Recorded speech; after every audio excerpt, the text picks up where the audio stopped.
I remember the scent of the vanilla cake Mom baked that morning. She never cooked, not even on holidays. But on my 18th birthday, she did. I should have known something was off. They waited until the afternoon. I was still in my pajamas when Dad called me into the living room. He didn't even look at me. Mom sat staring at her lap, lips drawn tight. Something had happened.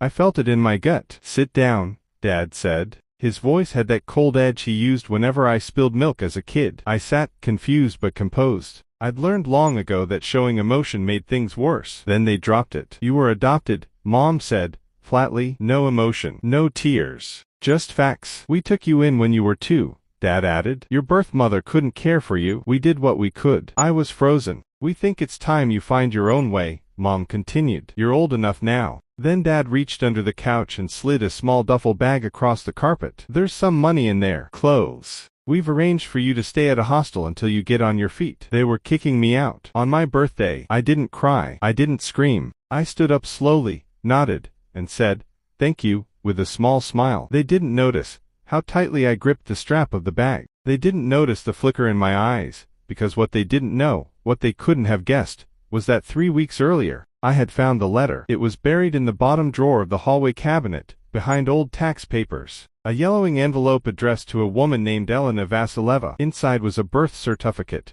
with my name and hers listed as mother, no father. I had looked her up, even visited the library to read old newspapers. What I found shocked me so deeply, I hadn't spoken of it to anyone. Elena Vasileva hadn't been unfit. She had been taken away. As I walked out the front door of the house I had lived in my whole life, I didn't feel abandoned. I felt ready, because I wasn't leaving in shame. I was leaving with a plan. The hostel smelled like bleach and stale air, like a place people went when they had nowhere left to go. That first night, I kept my back to the wall, clutching my bag like it contained something sacred. Truthfully, it only held 2 changes of clothes, a few wrinkled bills and that envelope. The next morning, I left before sunrise. The air bit at my cheeks as I walked an hour to the library, my only real refuge. Quiet, safe, and full of archives. I slid into the microfilm station, fed in the reel I'd hidden in my locker the week before, and read the article again, and again, as if this time, the ending might change. Local psychiatrist Elena Vasileva institutionalized after whistleblower claims backfire. The grainy photo showed a woman with dark eyes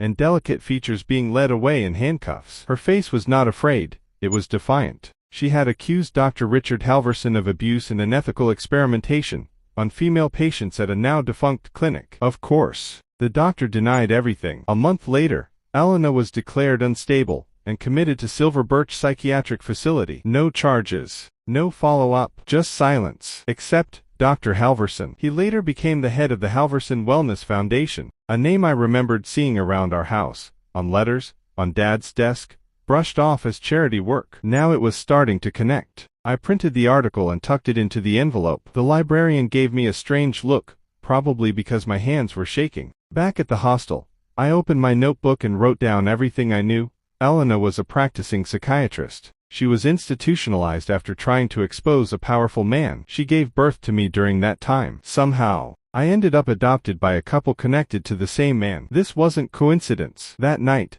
I couldn't sleep. The shadows on the ceiling felt too alive, too close. I needed to know, was Elena still alive? Could she even remember me? The next morning, I began calling public records offices, mental health departments, anyone who might know where former Silver Birch patients were transferred. Most people hadn't even heard of the place. But one clerk, an older woman with a soft voice, hesitated. She said she'd call me back. And 2 hours later, she did. There's a long-term care center in Glenridge, about 3 hours north. Some of the Silver Birch patients were moved there in the late 90s. Quietly. No public list. But I can tell you, some of them are still there. She didn't say how she knew. I didn't ask. Ridge View Center for Behavioral Health. I had a destination, but no car, no money, and no idea what I would find. I hadn't eaten in a day, not because I wasn't hungry, but because I couldn't afford to be. The money my adoptive parents gave me was nearly gone, used up on hostel fees and printouts. Every coin mattered now, even the ones stuck at the bottom of vending machines. I sat on the sidewalk outside the library, notebook in my lap, doing the math. The bus fare to Glenridge wasn't much, but it might as well have been a plane ticket. I didn't want to steal. I didn't want to beg, but I did want answers. Across the street, a diner had a help wanted sign in the window. I hesitated, then crossed. I'll do anything, I told the manager. Wash dishes, mop floors, anything. He looked me up and down, saw the bags under my eyes. You start tomorrow, 6 a.m. I worked 5 days straight, silent, sore, exhausted. My hands cracked and bled from scalding water, but on the 6th morning, I pocketed $117. It was enough. The bus to Glenridge left at 10:40 a.m. I didn't say goodbye to anyone. I just walked to the terminal, folded Elena's article into my jacket, and climbed on board. We passed towns that looked forgotten, streets still glazed in frost, though it was April. Ridgeview Center sat on a hill, half swallowed by trees. The sign was faded, the paint peeled. It looked less like a hospital and more like a forgotten mansion. Inside,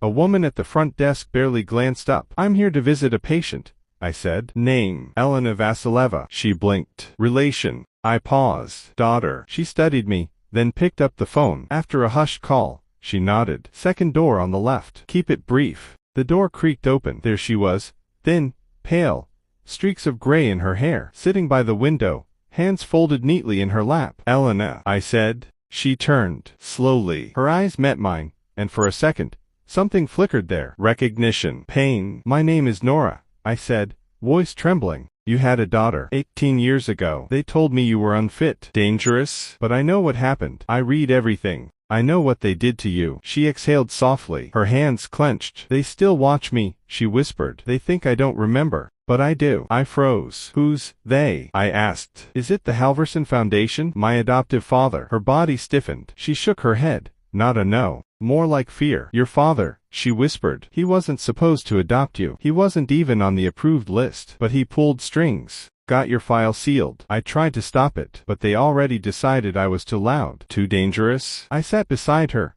my voice shaking. What were they doing, Elena? What did Halverson do? She gripped her wrist tightly, holding herself back. Experimental therapy. Memory suppression. Isolation techniques. It started as PTSD research, but it evolved. They tested on women. Women no one would miss. Addicts. Inconvenient wives. And you. I documented everything. I thought ethics mattered. I submitted a report. A week later, I was suspended, then arrested, then sent here. Her eyes welled with tears. I begged to see you, but they moved me, said I was unstable. A threat. I reached into my bag and handed her the envelope. You don't have to wonder anymore. She touched the papers like they might crumble. Then she looked at me, eyes sharp. You shouldn't be here. If they know you found me, I don't care, I said. You're not crazy. You never were. And I'm going to prove it. Her hand shot out and gripped mine. Don't trust anyone, she whispered. Not with a badge. Not with a lab coat. Not in this world. Suddenly, footsteps echoed outside. Elena stiffened. The shadow of someone passed the door. The nurse entered, smiling too thinly. I'm sorry. Visiting hours are over. Elena didn't look at me again, just turned to the window. Posture perfect. Hands folded. As I passed the nurse, she leaned close. You're not the first, she whispered. Others came,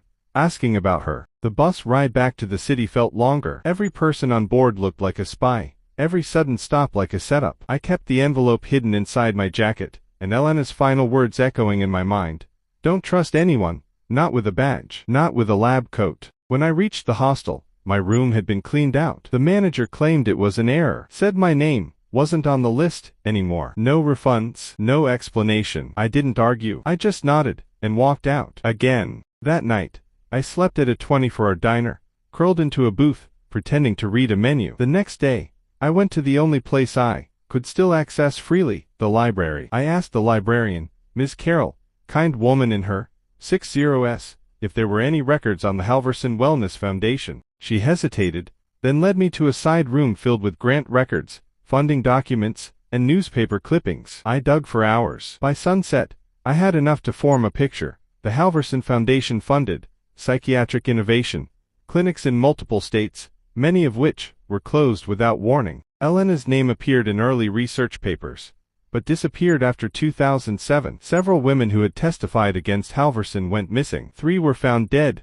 ruled suicides. And in a strange 2012 report, I found something chilling. Project Whisper, preliminary trials initiated. No details, just a name. I asked Carol if I could borrow the folder. She said no, but then winked and slipped me a key. Photocopiers in the back, she whispered. Keep what you need, but be quick. I didn't ask questions. I ran. That night, I found shelter with a girl named Tish, a dishwasher I'd worked with at the diner. Her apartment was small, barely furnished, but it had heat. That was enough. Why are you doing all this? She asked, watching me copy documents and organize notes on the floor. They stole my mother's life, I said, and now I think they're trying to erase the truth. Starting with me. Tish paused, then handed me a burner phone. In case you need to run, she said. My brother used to get in trouble. He always had backups. I started tracing names from the documents. One stood out, Dr. J. Salinger, a neurologist who once worked under Halverson and had resigned in 2014 without explanation. I found his name attached to an old neuroscience blog. No post in years,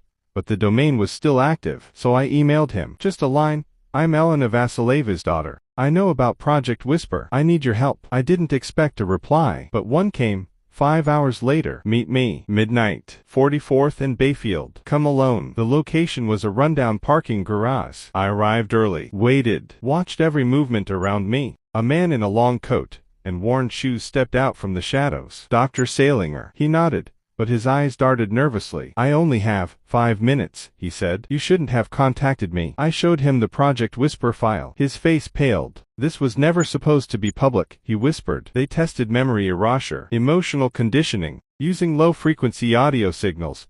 Whispers played during deep sleep to modify behavior. On patients? I asked. He looked at me, dead serious. On children? My stomach turned. They took infants from mental hospitals, from vulnerable mothers, and raised them under observation. You think you're the only one? He asked. There were dozens. I stepped back, heart racing. Salinger continued. Elena was the only whistleblower who got close to exposing it. That's why they locked her up. Why now? I asked. Why still hide it after all these years? He exhaled. Because some of those kids didn't forget. A noise echoed. Footsteps. Salinger stiffened. Don't trust the police, he whispered. Don't trust anyone. If they know you know. Gunshots rang out. I screamed. Salinger collapsed. I dropped to the ground, heart pounding, blood rushing in my ears. Someone shouted, she's on the move. I ran down the garage stairs, out the back, through alleys. I didn't stop until I reached Tish's place, panting and trembling. 2 hours later, I opened the envelope one last time. Inside was something I hadn't noticed before.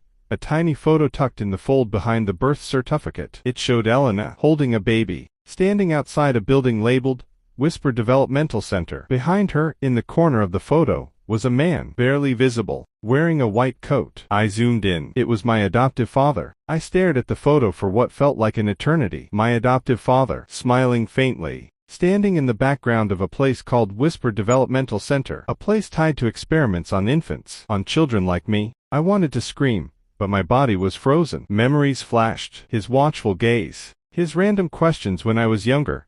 Do you ever hear things when you sleep? What are your dreams like? At the time, I thought he was just curious. Now I knew better. He wasn't curious. He was collecting data. I confronted him. I shouldn't have. I know. But I had to see his face. Hear him say it. I called from a public phone. Told him I was visiting the city and wanted to meet. We met at a park near my old neighborhood. He brought flowers, thinking it was a reunion. Where was this taken? I asked, holding out the photo. His smile faltered. Where did you get that? Don't play dumb. That's you, at the Whisper Center. The same place Mom was photographed outside of. He sighed and sat on the bench. Nora, it was part of a government program. You were given to us after your mother was deemed unfit. I shook my head. So you adopted me? As a subject. He looked at me with what seemed like genuine regret. We loved you. I loved you. But I was under contract. You were meant to be monitored, not harmed. Elena never understood that. She was my mother. She was unstable. Nora. She took part in things before turning against the system. He reached into his pocket and held out a USB drive. This has files, audio logs, research notes. It's everything I could save when I left the program. You deserve the truth, but you have to stop chasing shadows. They're watching you. I took the drive, stood up, and walked away without another word. Back at Tish's apartment, I plugged it into her old laptop. The files were encrypted, but one folder played. It was titled, Subject 12, Nora, Dream Cycle 18. A low, static-filled whisper began, You are safe. You will not question. You will forget. Obey the voice. Sleep, Nora, sleep. I ripped the headphones off. Tish stared at me, horrified. They did this to you since I was a baby, I whispered. And maybe it never stopped. The next day, someone broke into Tish's place while we were at the store. The door was kicked in. Our things scattered. The USB, gone. But they didn't take the copies. I had already uploaded everything to an anonymous cloud drive hours before. My journalism training kicking in. Now, I knew what I had to do. I booked a one-way ticket to DC. The final lead came from Elena's old journal,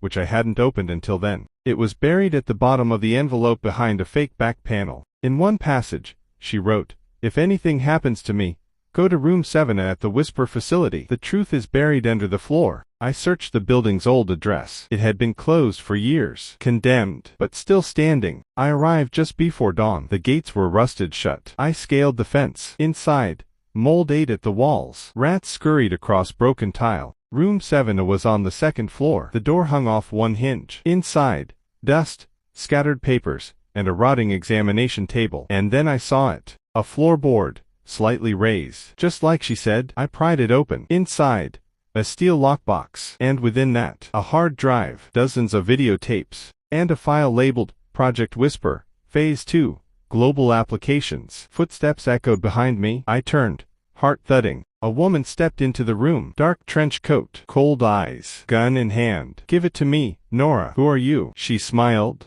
"Let's just say I'm part of what's next." I ran down the stairs, through shattered glass, out into the woods behind the facility. Bullets whizzed past me, but I held onto the lockbox like it was my lifeline, because it was. I made it to a hidden contact of Tiss, a conspiracy podcaster named Rome. He helped me set up a secure server. We leaked everything. The tapes, the files, the names. Within 48 hours, the story was viral. International, unignorable. Whistleblowers came forward. Elena's name was cleared. My name was everywhere. But the war isn't over. Project Whisper didn't end. It evolved. They're still out there. And now, they know I'm not just some girl with a camera and a dead mother. I'm the last loose thread. And I have one job left. Pull until everything unravels. Comment Part 2, to know how it ended.